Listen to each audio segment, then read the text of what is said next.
By Roberto Seth.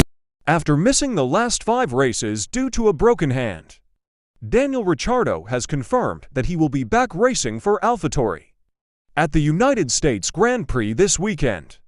Ricciardo was previously a reserve driver for Red Bull, but replaced Nyck de Vries at AlphaTauri in July for the Hungarian Grand Prix.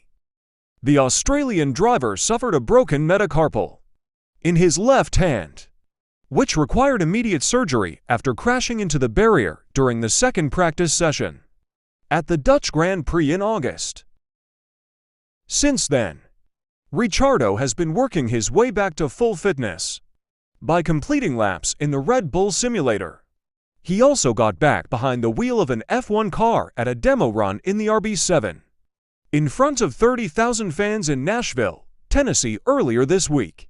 Speaking ahead of his return this weekend, Ricciardo stated that his hand is much better now, and that the simulator was a useful way of assessing it. Although he tried it out in the week before Qatar, he didn't feel it was at full potential.